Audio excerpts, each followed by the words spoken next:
Live. All right, gang. Here we are, back on the soapbox. We are in a new location here. I'm actually on the road again.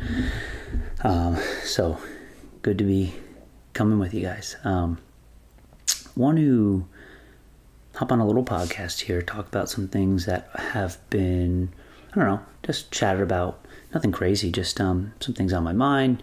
A lot of talk about, a lot of programming stuff, so and just fitness. And I think there's a lot of, I think the fitness industry is in a unique spot right now. So I think a lot of people are, I think what I would consider leveraging really good media tactics to get people to, read their stuff or buy their programming or things like that. And I think that's something that I know I struggle with, along with others like myself and James Hobart and others that I program with for the hand plan, and others that I surround myself with, is that when you fully understand something and you know its efficacy, very rarely do you ever think about creating ways to convince people to do it, because the results speak for itself. You also know that, just because anyone can do it, it's not for everybody. And you also understand that everyone has their own path, say, for example, to come and try CrossFit. And it's also sometimes not worth it to jam it down your throat. And I personally don't think it's a good look to try to, come across as sort of gimmicky. And I think that happens a lot in the fitness industry. I saw a headline the other day, is like, my buddy sent it to me and said, conditioning doesn't need to be constantly varied. I saw that clearly. That's and then they go down and basically it's like you do some workouts and you do it again next week and you get better at it, right? It's like, and so you hear a headline like that and you're like, well, that's clearly a shot at CrossFit, with whether they're saying it or not, because obviously our prescription is constantly varied functional movements performed at high intensity. But then also it just really shows a massive misunderstanding of what CrossFit is, what variance is, and how to garner results based off a goal of fitness, compared to other things, right? It just really, the amount of ignorance and misunderstandings in that statement is so high. But on the contrary, to those logical claims, it's also, it raises the eyebrow and will get you to read it. And certainly when it comes to results, people are like, people really don't care what they do, right? People care about getting results. And I think that's probably the most important thing, is that people really don't care what they do. They want results. I would say in any realm, right? I want to lose weight. I want to gain more muscle mass. I want to look better naked. It doesn't matter what we do. I want to get results. I'd like to be happier, make more money, blah, blah, blah, blah, right? We all get it. And obviously, as long as it's within your moral code, you get there, right? So let's just assume that we're talking about like traditional agreed upon moral codes, that we're not doing anything crazy or, immoral or illegal or things like that. I think that anyone would be willing to do that. It's like, oh, hey, do this and you'll make more money. Oh, I'll give it a try. And, cool. But I do also think that so it really just shows a massive misunderstanding. And this is something, as the longer I get into the space, the longer I'm in the fitness world and I do more, I'm exposed to more people, I realize that oftentimes when you see someone speaking like that, it comes from either twofold. One, just a complete blind ignorance to what they actually know to be true and looking just to sell, be gimmicky, whatever it might be. Right. So it's just a true, I'm just going to just have all the bells and whistles just to try to get you to click, to buy, to subscribe, whatever it is.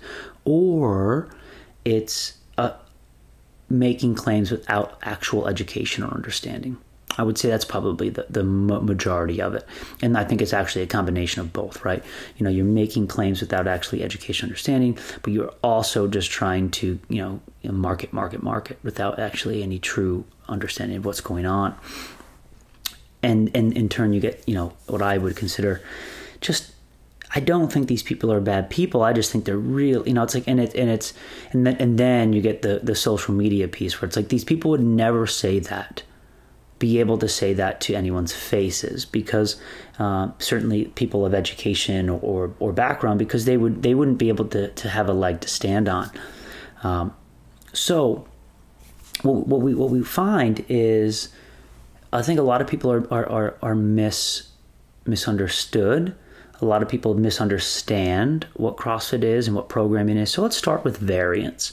I want to give an understanding of what variance is and what it means with adaptation. And I'll try to keep it simple because obviously we could go on for a long time here. And maybe I have to back up a little bit and actually talk about, because I said no one really cares what they do as long as they get results. And I really do think that's true. And that's what CrossFit's predicated on. You come to our level 1, you read any CrossFit Journal article, and we talk about work capacity across broad time and modal domains. That's fitness, that's results. And that is what we want. You want results. That's what results is. And we really don't care what we do to get there. Our goal is to increase that work capacity across broad time and modal domains. And how we decide to do that is, well, through, I guess, empirical observation, and that's variance, functionality, intensity. And that definition of fitness is something that is objective. And if that is your goal, then we know that CrossFit has proven best to date to get you there. Now, if you want to be the best back squatter in the world or the blah, blah, blah, blah, other strength conditioning tactics will probably get you there. But there's no doubt that that understanding what CrossFit can do can increase anyone's what we call GPP, general physical preparedness, and therefore make you better at your specificity.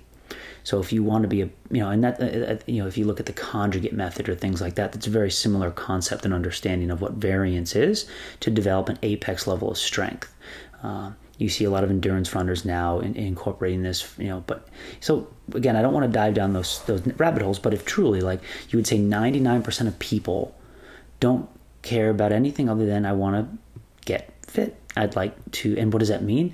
I'd like to look good. I'd like to be able to do whatever life throws my way. I'd like to, have competency to perform daily life tasks and do it for a long period of time. Great. Fitness will get you there. Being the strongest won't, being the fastest won't, but having touches on those ends of the spectrum will be important. So with that said, we start to play with the understanding that, okay, if we're results driven, results oriented, then all right, we know intensity is the independent variable most commonly associated with maximizing the rate of return on favorable adaptation. Intensity gets results. Again, hard work gets results in any line of work. Understood there. It shouldn't be a new or novel concept, but equating that to fitness sadly needs to be put into context, because now intensity is often the piece that people get freaked out about with CrossFit, which I really don't understand. Intensity is dangerous. Well, then, yeah, I guess it is dangerous if you want to get better, but it's relative to your own physical and psychological limits.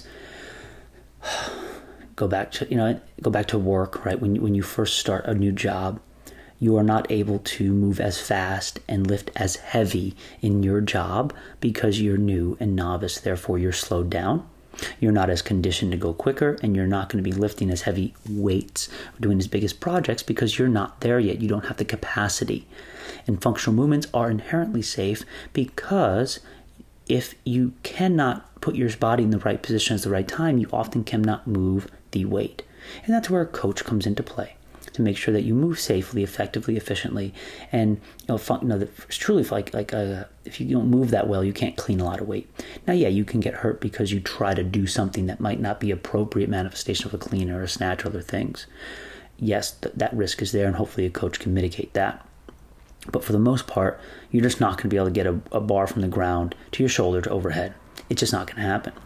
And traditionally speaking, most people that start out when they work out are relatively deconditioned, so you're not going to be able to over-volumize them or get too many reps. Again, a coach can scale, and we can run into issues there if you overscale, and therefore, you get too many reps. You've got to be mindful of that. But overall, and generally speaking, that's the understanding of intensity and really technique and how it falls into play there. Right? The better you move, the more weight you can move, and the faster you can move, you're more efficient, less wasted energy, blah, blah, blah, blah, blah. And that's the coach's job. Then, from there, you have this notion of variance. So let's talk about it. How does variance work? Well, let me tell you this. I know it works because I have a 10-year affiliate. I have multiple other affiliates. I have myself and other people, and variance is proven effective. I was able to run a marathon and deadlift 600 pounds in the same day. Adam Klink was just able to do a sub 5-minute mile and 500-pound back squat. Now, obviously with some more specific training to get there, but still be able to do all these other CrossFit things, right? He just didn't become a runner and a deadlifter, which is really cool, or back squatter. So we have this empirical evidence it works. Now, do other types of programming work? Of course, linear periodization is very effective and no one is going to dispute that. The conjugate method, all those other things, yes. But across the board, if you want to get better at a lot of things and have this slow trajectory to a distant horizon called fitness, variance is proven the most effective because the amount of skills that we need to work on. And the fact that functional movements have these things, a characteristic called universal motor recruitment patterns, which really, if I were to summarize it, is that movements carry over from one to another. So there's capacity being developed in movements that you're not even doing. They might not even look like the movement that you're actually doing, but when you're doing it. So there's a saying that you're always getting stronger when you do CrossFit, of course. So yesterday I did goblet squats with a 70-pound kettlebell. And I did a lot of them. I did, a couple hundred of them when I was all said and done. That's going to make me stronger. It will. And that's why you see a lot of athletes PR, things like that, and when they lift once in a while. So to truly understand variance, we understand it's an intended plan. It's not random, right? Random by definition is the antithesis of variance. Variance is an intended plan to make sure that we do as much as we can. And we do as many different variations of movements, loadings, repetitions, you name it, as creativity can allow. Random will be not having the opportunity to assess that. So when we understand variance, we understand, okay, so it can be as simple as what you do yesterday, do something different. And then if you do that consistently enough, we will get touches, but then also understanding that we need to repeat things because repetition is an absolute notion of variance. So you have that notion. But then we also need to make sure that we're always going back to our guiding tenet, efficacy, results. So we need to be retesting things. So you should be retesting things, right? Benchmark workouts, 1 rep max efforts, you name it. Right, so you can do Fran 21-15-9 thrusters and pull-ups, and you can do Fran again.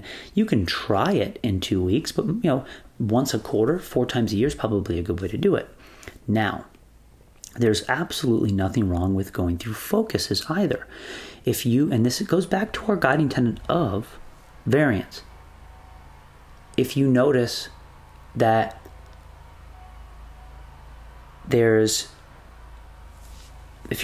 all right, there's a weakness in myself or my gym or something like that, then maybe you're going to do more strict pulling or strict pressing. So you're going to see it a little more because the more that you do something, the better you will get adapted. But what you don't want to fall into the trap of is that your other skills and drills and capacities decline so much that your overall fitness, when you pull back to the 10,000-foot view, goes down because we spent so much time on this 1 or 2 things. So that's always the fear, right? It's like, all I'm going to do is conditioning, but then I don't lift as much. All I'm going to do is lift. So yeah, of course you're going to get better at it, right?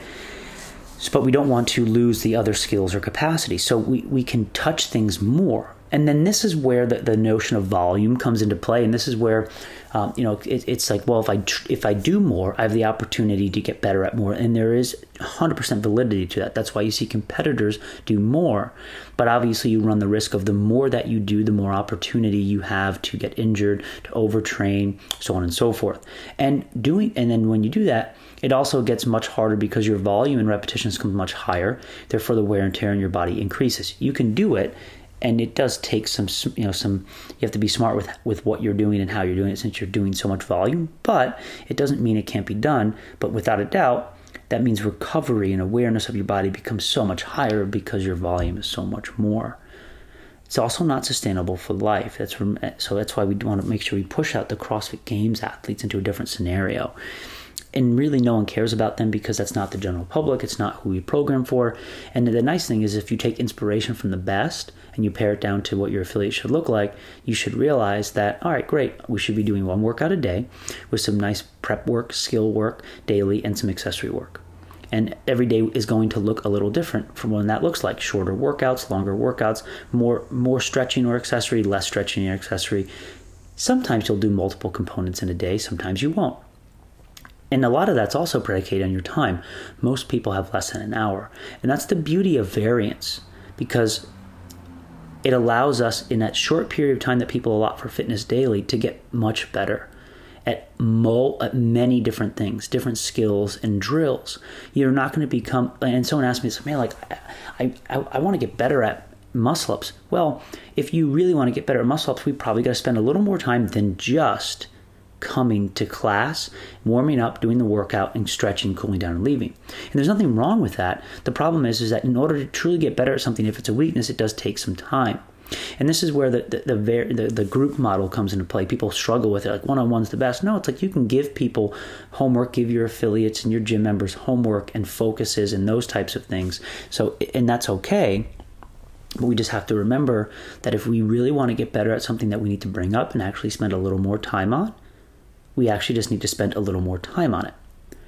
That doesn't mean across 5 years you go from, maybe no pull-up to that strict pull-up to multiple kipping pull-ups to a muscle-up. That could absolutely happen. It just is going to take a little longer, right? And for some people, they're like, I doubt many people truly care about getting a muscle-up in life. It's cool. It's an amazing accomplishment. So if it's a 5-year journey, it's a 5-year journey. And variance can get you there. Now, if you want to whittle that down to a 1-year journey, absolutely. Much more specific programming might kind of need to come into play. And it's really not even that more specific. You have to just do more of it, right? Practice more of those skills involved in the movement. You'll probably get there closer than not. So the beauty of variance also reduces overtraining, reduces the over-volumization. That's another beautiful aspect of it. It creates an environment that is fun and not repetition-oriented and relatively monotonous and boring. And the fallacy is that you need to continually do something to get better overall, which is not necessarily the case. And we know that's true because of what we see within the world of CrossFit day in and day out. So conditioning does not need to be constantly varied. Of course, it doesn't have to be. And of course, you get better at something if you continually do it, but that's all you get better at.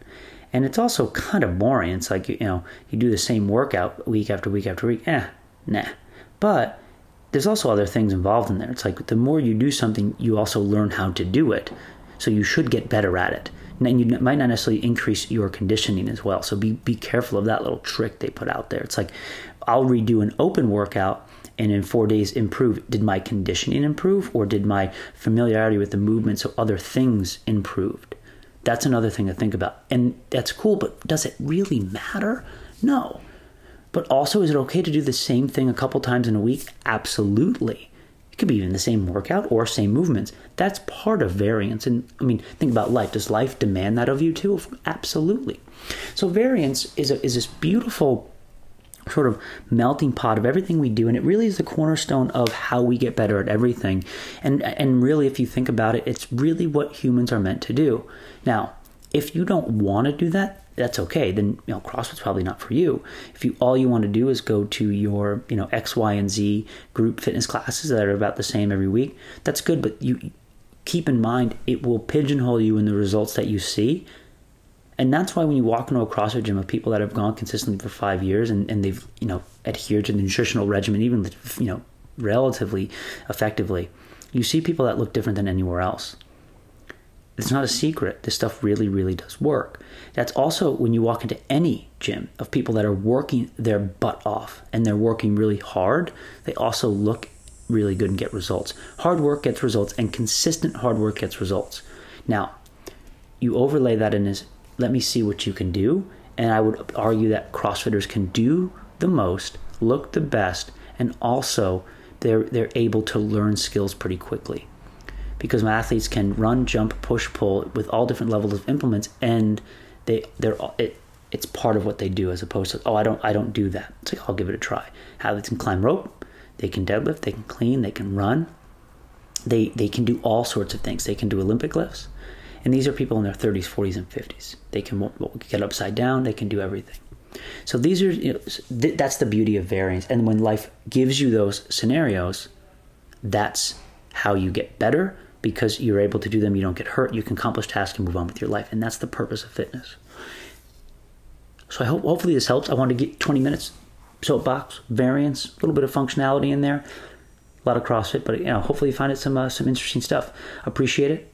We'll see you on the other side on Soapbox. Appreciate you.